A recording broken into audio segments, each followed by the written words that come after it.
With us now on the phone is T. Graham Brown. Hello, how are you?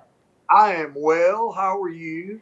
I'm doing fine. So now, did you grow up in Nashville, Tennessee, or where'd you grow up? No, I'm from Athens, Georgia. Um, Oh, I I lived in Athens. I went to the University of Georgia, and then my wife and I, Sheila, went to the University of Georgia. And when she finished up her master's work, we moved to Nashville, and that was in 1982. So really, Nashville's home. I like that. I love how you say that too, because you say it correctly. I try to say it correctly, and I still say the Ville, and it should be the Vul, right? Then you Well, you know. know, Nashville, whatever you want to say.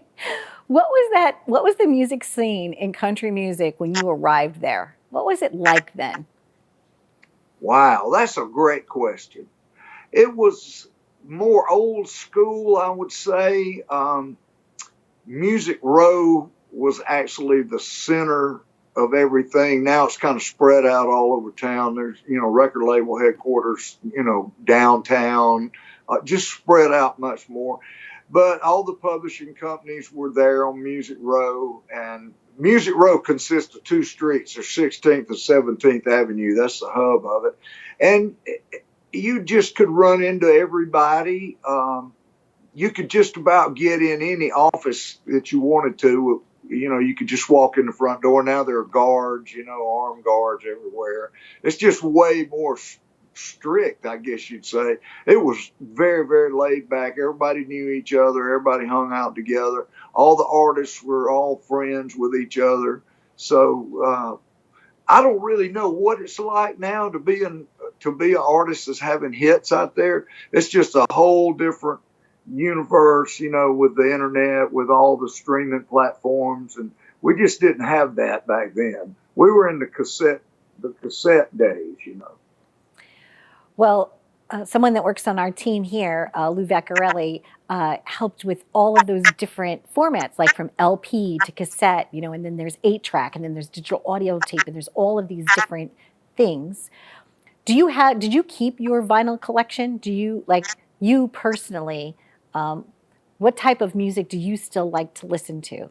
Because sometimes I heard that the people just, oh, the LPs are out, and so they got rid of them, but now it's making kind of a comeback. Oh, I still got all my vinyl stuff. I have a turntable and a stereo rig. That's what I listened to growing up. It was only vinyl, and then my first few albums were vinyl, and then the cassettes came in, then CDs came in, and then digital came in.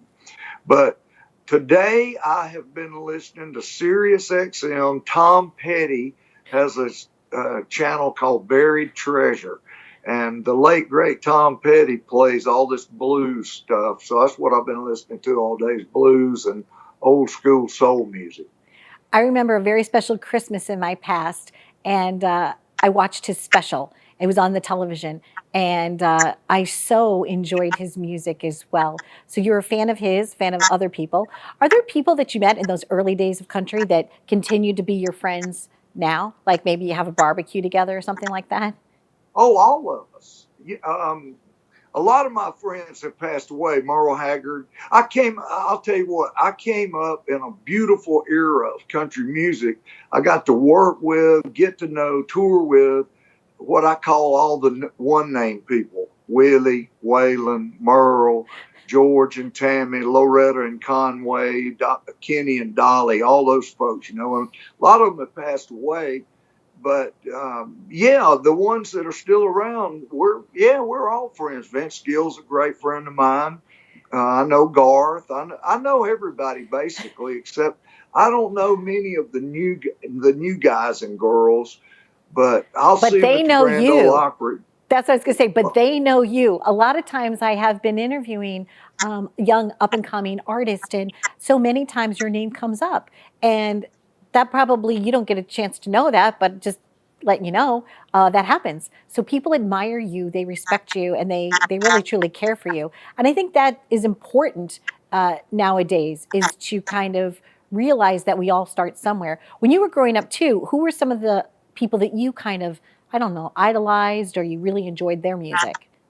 Well, I lived in a spent my boyhood years in a small town in South Georgia. My father moved down there. Both sides of my family are farmers, so I come from an agricultural background.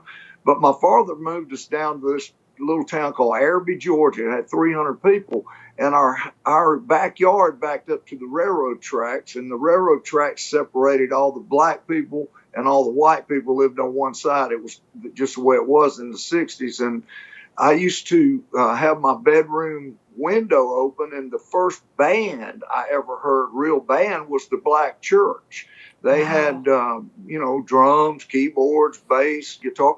And so that's the first band I ever heard. And I had a little transistor radio, a little AM radio at night. I'd put the little headphone in one ear, and I would just scroll through the AM dial, and I could hear blues coming out of Nashville, WLAC. I could hear Chicago. I could hear New Orleans. So I listened to pop music, country music, everything. It just kind of got all mixed up in there. I'm a big fan of everything. Sheila and I were on a trip the other day, and we were listening to the Jazz Channel, Tony Bennett. Oh, yeah. Frank Sinatra. We're huge fans of that, too. So we listen to a little bit of everything. I love 60s classic rock, 70s classic rock. I like a little bit of everything. I love gospel. I do a little during my show. I'm pretty much the country soul guy, is what everybody calls me, and we'll do some gospel in our show. We'll do maybe a Merle Haggard song. We do most of the hits of mine that people expect to hear. So yes, right. I'm in a great place in my life. I'm 67 years old. I'm not out chasing a hit anymore. I had a real good run at country radio in the day, but now I can do exactly what I want to do, and it's such a blessing. Sheila and I have been together 43 years now. Oh, and congratulations. Yeah, and she's my best friend. She takes care of me. She's got my back. And we're just in a great place. I got a show on Sirius XM radio that I can do. Yes, you do. Congratulations, which is cool. There's a lot. Yeah, it is very cool. And I just thought it up. It's called Livewire. I play live cuts from artists' live albums. So it's like, and I have 6 artists on each show. So it's like going from concert to concert to concert. And I always tell the audience what night it was, what year it was, what the name of the album is, so that people can go and sample it themselves. And hey, you know what was really fun? I've just been down in Muscle Shoals, Alabama, where I cut my first 2 records, by the way, my first 2 albums. I've just cut a soul throwback 60s. We recut a bunch of 60s soul hits. And man, I've already got Sam Moore from Sam and Dave is on it. A guy named Eddie Floyd that had the original Knock on Woods on it. I'm going down to Florida next week and get Little Anthony from Little Anthony in the Imperials, and he's from Brooklyn. And I been talking to Gladys Knight, Hank Williams Jr. Winona's going to do it. Tanya Tucker's already done it. Sammy Hagar's already done it. Wow. Dwight Yoakam's doing it.